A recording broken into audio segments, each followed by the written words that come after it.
On va toucher du doigt un des problèmes fondamentaux qu'on entend tous les jours. J'ai créé mon site internet, j'en ai eu pour 5 000 balles, 10 000 balles, j'ai même entendu 15 000 balles.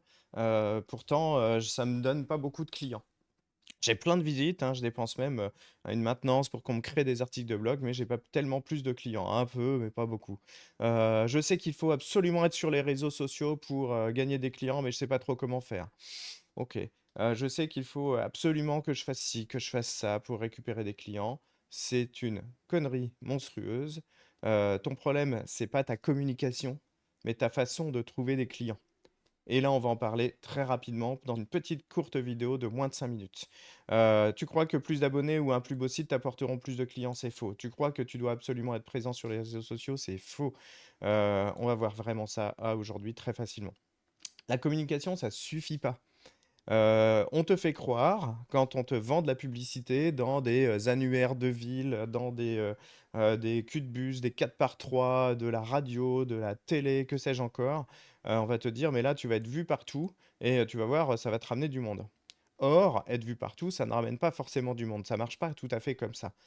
C'est pas parce que tu fais, 1 000 000 de vues sur les réseaux sociaux que tu auras 1 million de clients, tu vois? Pas du tout, du tout. En plus, faire 1 million de vues, ça n'a aucun sens. On n'est pas là pour faire de la visibilité, on est là pour gagner des clients. D'où l'importance du ciblage. Le ciblage, c'est qui est mon client idéal, quelle offre je crée pour que mon client idéal soit toujours satisfait grâce à moi, et ça va te permettre d'avoir des stratégies précises qui vont éviter que ta communication soit comme une espèce de cri dans le vide où il n'y a personne en face. Ça sert à rien. Voilà. Dire, je suis le plus beau! Oui, à la fin, ça sert à rien en fait.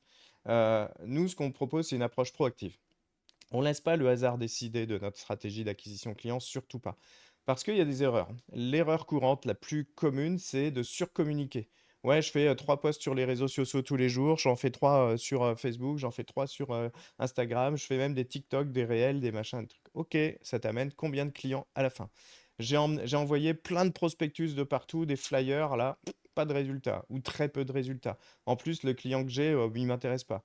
Je me suis mis sur travaux.com, c'est pas mal, j'ai du monde, mais en vrai, les gens, ils cherchent que du petit prix. Ah oui, c'est normal.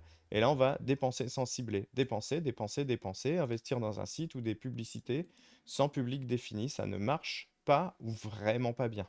C'est énormément d'énergie et d'argent pour peu à la fin au final. Et puis, une des erreurs courantes, c'est d'attendre.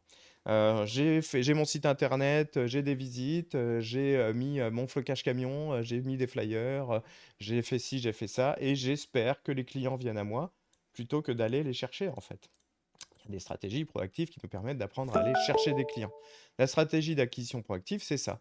Je vais choisir mon client idéal, donc je vais cibler particulier, syndic, entreprise, particulier haut de gamme ou bas de gamme, ou peu importe en fait, c'est un choix d'entrepreneur et d'entreprise. On va personnaliser l'approche en créant des offres irrésistibles spécifiques, donc on va aller faire une démarche directe vers ces gens, et ça, il y a des vraies stratégies pour aller chercher les gens directement. Bien sûr, on va augmenter sa rentabilité parce qu'en fait, on va convertir mieux avec moins de devis, tout simplement. On n'a plus besoin d'en faire autant puisqu'on va être tellement logique pour ces gens. Ils vont se dire, mais waouh, je serais idiot de pas acheter ça, c'est exactement ce qu'il me fallait. Donc forcément, ça marche mieux. Et puis, bah, bien sûr, on va récolter les résultats. J'ai mis un exemple. Un de nos clients a ciblé les hôtels de charme, précisément. Et dès l'instant qu'il les a ciblés, le premier mois, il a signé 2 contrats, 20 000 € chacun. Donc il a fait 40 000 € sur ces 2 contrats, tout simplement, avec une marge de 35 de plus que d'habitude. Donc là, on est vraiment dans quelque chose qui fonctionne à fond.